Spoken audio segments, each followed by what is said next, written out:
I'll give you an example of a thing that surprised me. I wrote uh, a Mm. poem called Reunion. It began in the most mundane way possible.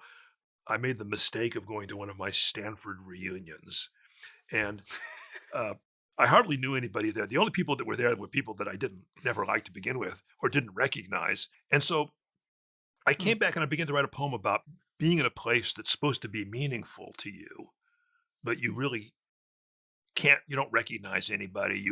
It's almost like there's a drama going on around you that you should be part of, but you aren't. 10 years later, I'm giving a reading in Palo Alto or Menlo Park, and this woman comes up to me. So she comes up and she says, "I want to show you something." And she has a framed copy of my poem. And then she takes the frame and she turns it around, and there's a picture of an older man who was her is her father.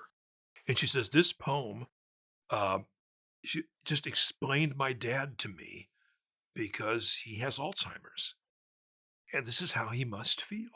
You know, he's in this place that he should recognize. He sort of recognizes the voices, but he can't put the names to them and everything else." And she goes, "It was so important when I read this poem because it helped me understand my dad." And I said to myself, well, this is not how I intended the poem to mean, but it's exactly what I intended the poem to do, which is to say, to have an independent existence from my own intention. And I think that for me as a poet, uh, doing that was where I took my work to the next level, Not solving the mystery, keeping things out. putting into the poem just what it needed and no more. There's a lot of writing advice that basically is obsessed with condensing your writing, using simple words, and almost making it so accessible that it becomes elementary. That's probably not a fair way to put it, but that's how it came out. When is that true, and when do you just reject that? Well, what you're describing right now is more or less the mandatory house style for much new fiction. You look at these new novels, and all the paragraphs are like one or two sentences long, or they're all dialogue. And they have this fear of having too many words, having it be, dare I say, too literary. But I don't think books like that will survive. In fact, I don't even think that books like that make much of an impression because what people really long for, is for personality. When you read Raymond Chandler, um, you're looking for the plot, you're looking for the characters, but what you're given is this fantastic sense of style and sensibility. He's in this kind of film noir Los Angeles. I mean, he created what we think of as film noir as much as any Mm. filmmaker did. And once again, he has these great sentences that embody it. He goes, "She was the kind of woman that would make an archbishop kick through a stained glass window," or "His desk was not as big as Napoleon's tomb." These kind of these ironic or these sardonic sentences, and that's why he remains popular. Now he had interesting plots, but the plots have holes in them. But you have the pleasure of narrative, but it's the primary pleasure is the sensibility. So I think you should write as simply as possible. I think you should have no unnecessary words, but there are also necessary words, and your writing should have a flavor. If everything is diet vanilla, you know, it's not going to be that not going to be a meal that you return to. And so the real challenge for a beginning writer is to say, well, I have to write from myself, from my own experience, and to find out how to do that. I mean, Philip Larkin is a wonderful example of a poet. He took the most boring life possible and he became the greatest British poet of his generation because he found the poetry of tedium, of boredom, of the frustrated life, of the guy that doesn't get the job, the girl, or the cash. And he turns it into poetry. My advice to a writer is to think about your own life and find the language, the stories, the character, the tone to make it work. There's a certain moment for you as a writer when you've developed a way of talking or a way of writing where you find a subject matter that's just the right subject matter for you, a tone that's just the one. And suddenly the voice goes from feeling artificial to natural, from artificial to interesting.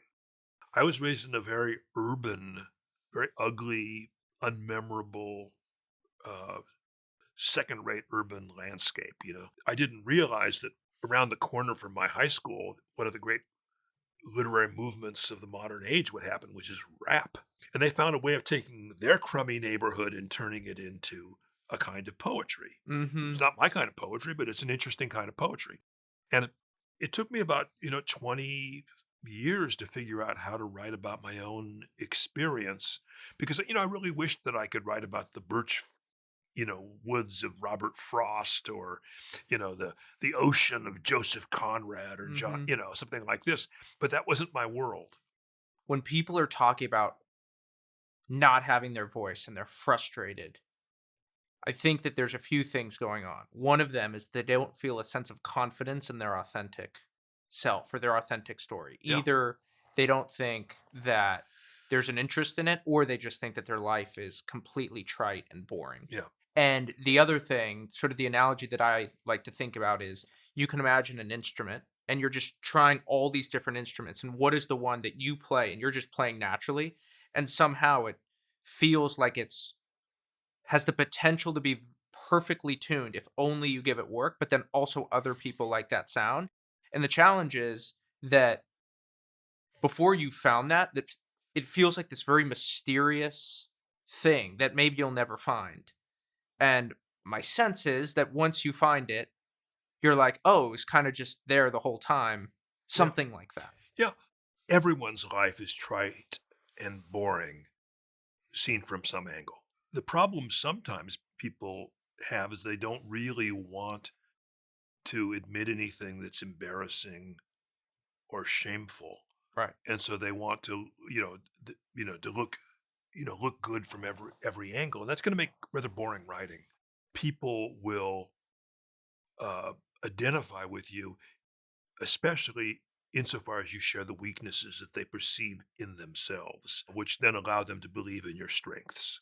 When you do finally hit the right note, you realize I was thinking of that for years. That's Mm-hmm. something I've thought about or I've felt for years, but I didn't know how to get into it. And I think my very best poems is sort of like saying, I was composing that in my mind, for the last 10 years, but I didn't recognize it as a poem because I didn't take this part and this part and put them together. Elizabeth Bishop says a poem is all sorts of things coming together suddenly. And I think that's very true. You've written all the parts, you just haven't connected them. It's like there'll be two chemical elements that are quite stable. You put them together and they start to foam or heat or, things like this. And I think that's how poetry operates. But prose is interesting because I think a lot of people today want to write, with basically is very personal nonfiction. Not so much political history or these impersonal kinds of fiction. And so the questions that you're facing are very much the same as that you would as a poet, which is how do you take personal material? How do you take a personal tone?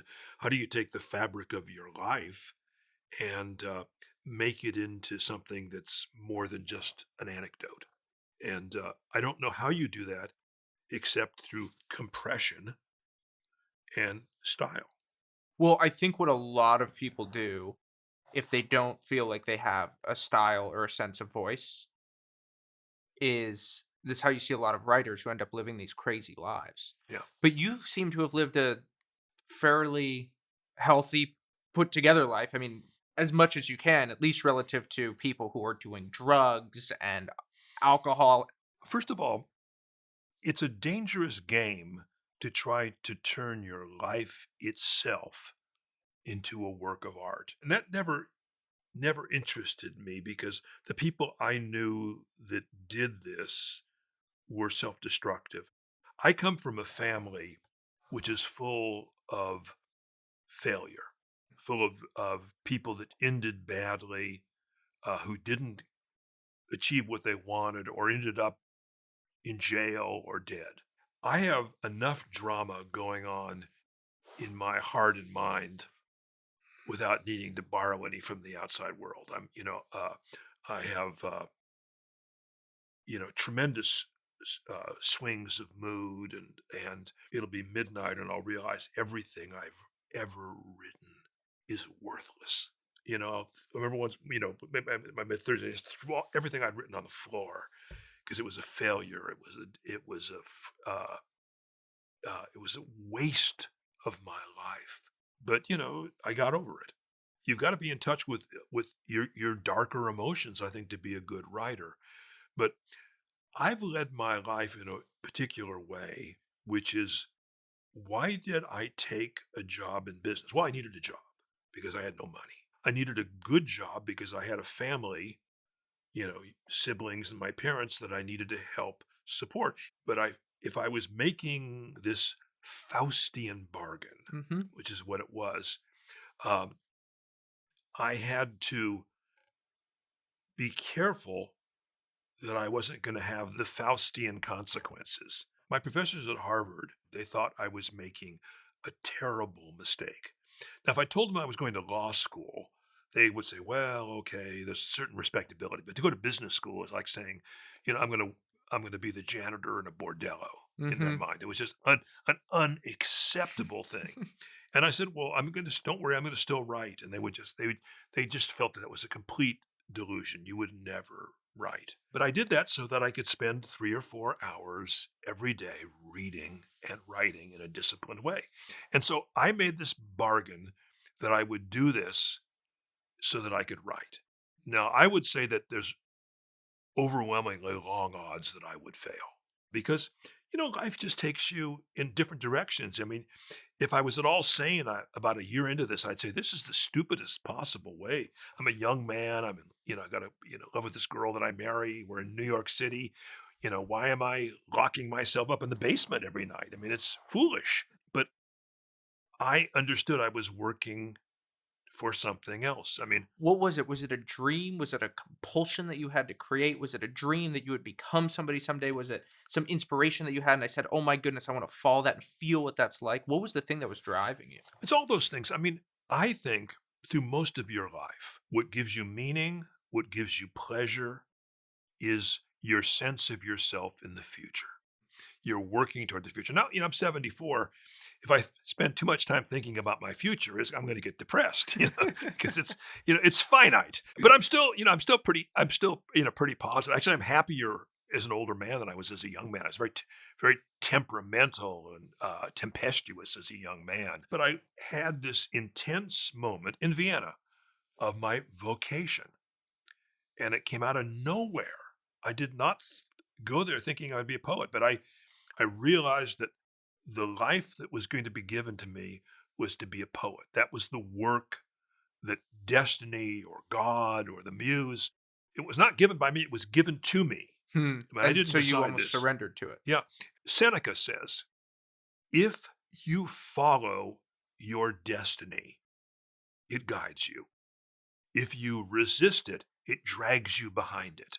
And I think most people that are aspiring writers run the risk of having a life of regret in which destiny drags them behind it. And I just know this, that, so many gifted people have unhappy or unfulfilled lives. And they compensate in a very sane and sensible way with other pleasures and things like this.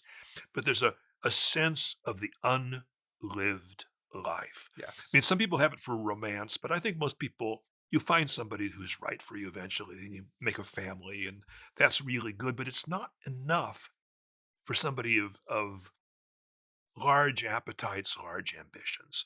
And so this was the bargain that I was making with fate. And so, I did it, and it took a price. You don't get anything for free. We were talking earlier about the life that you're chosen to live, and I want to give you this quote and hear if you resonate with it and you're like, yes, that's me, or no. And if the answer is no, I want to hear why no. Gustave Flaubert said you want to be regular and orderly in your life so that you can be violent and original in your work. Absolutely. It's absolutely. And so what I that's it's perfect lead in for the with the point I should have been making, which is that what I did was I took myself out of the marketplace. But let me back up a second. Now, if you're a young writer and you're with other young writers, and they go, Dana, where are you publishing? And I go, well, I'm not really publishing right now. They assume that you're saying that everything you've written has been refused. They feel sort of sorry for you. So I had, for 6 or 7 years, I had to, uh, you know, to be pitiful in the eyes of my friends who were doing this, that, or the other. But I took myself out of the marketplace so I could discover who I was as a poet. What did I sound like? What did I want to write about? I was very slow in getting at this. Why did I stop sending work out? Because I would send poems out, and the ones they would accept were the ones that sounded like other poets. And I realized I wasn't strong enough to write, to have a business career, and to discover who I really was. Then when I began publishing, I sent a bunch of poems, and the Hudson Review accepted, I think, 7. And rather than wait 2 years, they just read the next issue with them. Then the editor of the New Yorker called me up and asked why I had not sent those poems to him. And I wouldn't give the New Yorker any poems because I was afraid people at my office read the New Yorker. And I didn't have anybody that I worked with know that I was a poet. I kept it entirely private. But I went from not publishing at all to publishing in the best magazines in the United States. How did you know if you were improving? Because implicit in what you're saying is an objective mirror that you can hold to your own work, which I think is rare. Well, I don't think it's rare among really good writers. Hmm. I think it's rare among writers because, they think everything. I mean, I get every day people send me poetry, and that's fine. It's good for them, but they're terrible. Usually these Hmm. poems, because they don't, they have the enthusiasm, they have the subjectivity to create it, but they don't have the objectivity to make it better. But it's something you cultivate. And I'm also a well-known critic. And so part of what a critic does, I think a poet critic does, is to bring the critical faculties to their own work. But you have to do it in a way which doesn't paralyze the work. How do you do that? Schizophrenia. So you're just able to switch between both modes. You alternate between the madness of invention. It's like, I write this thing and it's great. Then I look at it the next morning, I just see what's wrong with it. Then you throw yourself back into it and you just forget all the critical things. You just make it this, that, and that. Then you see what's wrong. And you just keep doing it by degree, by degree, by degree. I have some poems that I've taken into 100 drafts. And you say, well, that's clearly mad. And I won't argue with you. That's insane to take a poem that will make you no money and take it into 100 drafts, except for the pleasure of getting it right, of having uh, described that experience or conveyed that experience exactly as well as you should. And that I think also comes from the fact that I would come at night and I'd only have about 90 minutes to work, and I would just burnish it and burnish it. Sometimes I'll finish a poem, and the same thing with prose. I just go through it and I'll say, "What's the worst line in this poem?" And I Mm. just cross it out. Where does the energy peak? Where does it fall off? And you start to see this shape of your work. And you're doing this and you build up to a kind of a climax and you pull back and you build to another climax. I do it all the time when I'm writing for the stage. And then you come up and you say, okay, this is a dead patch. Cut it out. Now, a stage work, you have the advantage of actually seeing it in rehearsal or something like that. But you have to do that, for a prose piece. And so I'll look at a longer prose piece that I've written and I'll put it in kind of shapes of experience. So just when you're getting to this one thing, then I'll pull the rug out from Yep. underneath you and just keep you reading. And that's why the interesting thing about this book here is people said they've read it in one sitting. It was a matter of getting the pacing and the balancing of it right. And that makes me feel really good because that's what I intended, was to create something that was so intriguing and entertaining to them that they didn't want to stop. There was something you said earlier about negative emotions and feeling these difficult emotions. How have you cultivated that over the course of your career? Well, I didn't have to cultivate it. The negative emotions came, the dark forces came. What I had to do was control it. Maybe, one of the reasons that poetry called me to it was that at some deep level, I'm all screwed up. That I've got all these irreconcilable things going on inside of my head, and that what poetry becomes is a way of channeling that energy and to create something that is beautiful. Beauty is being able to see the form, the shape underneath reality and to understand why it is right, even when it is destructive or terrifying or humiliating or whatever. Maritain said it's the secret shape of things radiating into the intelligence. And so the most powerful kind of beauty, I think, is to be able to discover the secret shape and rightness of things that are terrifying. I have very passionate impulses in me that need to be channeled. I wonder in some cases if the reason I write poetry was not because I had a religious vocation, which I did not choose to follow. I always wanted a family. I like girls. I didn't want to become a priest. But on the other hand, I understand the beauty of a life that's dedicated uh, to a cause larger than yourself. And so I have all these impulses, but and I'm very self-critical. I feel my own failings passionately. I mean, I will not be able to bear to watch this film because the only thing I'll notice is the mistakes I make, which Mhm. I'm sure are legion. So I think that I've had to balance those things in my life, and that's why it was very good for me during my younger and most tempestuous young adulthood to be anchored in a job that I had to go to every day. When my son died, I uh, went through with the funeral, and it was right before Christmas. So came back to California with my parents for a week, but then I went to work every day. I was dead inside, but I went to work every day, and the job saved me in some ways because I it gave an order to me, and then usually 2 or 3 nights a week, or after work, or on the weekend, I would go over to the cemetery, which was an old working class cemetery that was always messed up and dirty, and I'd clean it up. You find ways of channeling that energy, and writing is one of them, and reading is one of them.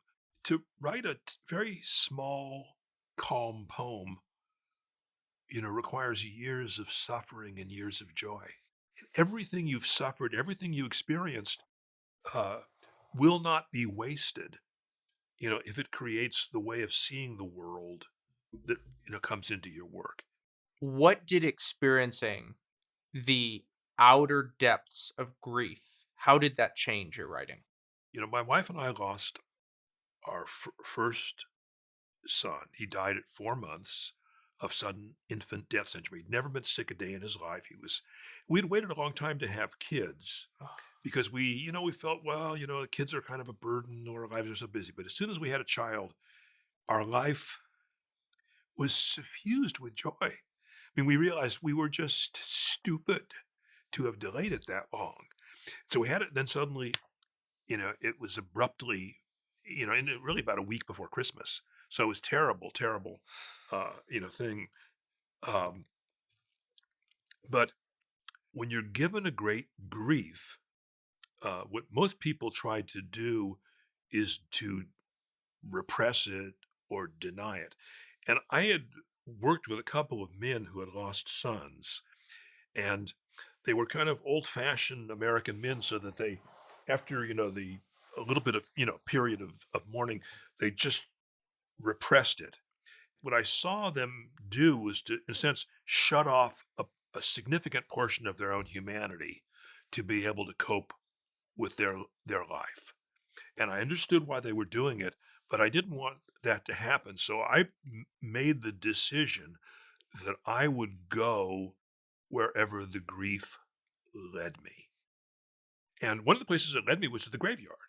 I mean, I'm a working class guy. I mean, I'm not a sophisticated, person in that. So, and I would clean it up because it's all I could do. It just gave me, a little chore. I mean, I'm not going to sit and weep by the graveside, but I wanted to be in the, God help me, in the presence of my son. But then something strange began to happen. I would see other people there, and these they usually were older women, and they would come over and they would say, "Is this your boy?" And I'd say, "Yes." And I said, "You must have lost a child." And he goes, "Yes." And then we would sit on the tombstones, and they would tell me about the son or the daughter they lost. And this happened a couple of times.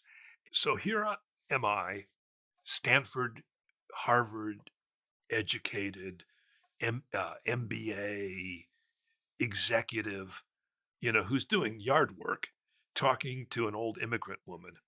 And we were equal. We were equal in our grief. Mhm. Uh, we had both been drafted into excuse me, I have a tear in my eye, um, into this club nobody wants to to join, and nobody can leave. And it taught me about the weight of our common humanity. And then something would happen again and again. I'd give a poetry reading, and I would always read a poem about my son. And afterwards, when people would come up, there would always be somebody hanging back a little bit. And after a while, I would just sort of say, "Hi, did you lose a child too?" And they always had. I developed a sixth sense, for this grief. So the experience taught me humility. It taught me sympathy, brought me, back into the center of my humanity. And those are good things. I wish I hadn't had to pay the price that I did for that, Of but course. it was good. And my writing changed because, I simplified my writing. It's really Mm. funny. My people say, "Well, how's your writing changed?" And I said, "Well, to a certain degree, my writing has not changed a lot between my first book and my current books, except in two senses. My work has become simpler and more emotionally direct, Hmm. and it's more musical."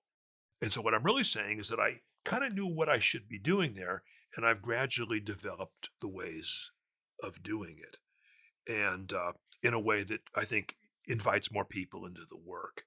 So, it was an experience I do not recommend to anybody. I hate to say this, but most people in the course of their life will have something absolutely appalling and calamitous happen to them. And, you've got to make a choice of how you deal with it. And I don't think uh, you do it by denying it. You take that as part of what it means to be human and have it lead into this. And so another thing is it made me a better parent for my next two sons. Mhm. They're probably both a little bit spoiled. When you talk about being more emotionally direct in your writing since then, what do you mean by that? See if I can explain this. My work became simpler, more emotionally direct, but in some cases more mysterious. I realized I don't have to explain things. I have to give you an experience. And if I leave things that are kind of puzzling and mysterious to you, uh, that's not a problem. People like that in poetry. People want to have something that isn't a humdrum experience in a poem. They want to participate. If you think of when we say the word mystery, you can mean on one hand puzzlement, but it also could mean the secrets of I existence. was thinking of wonderment.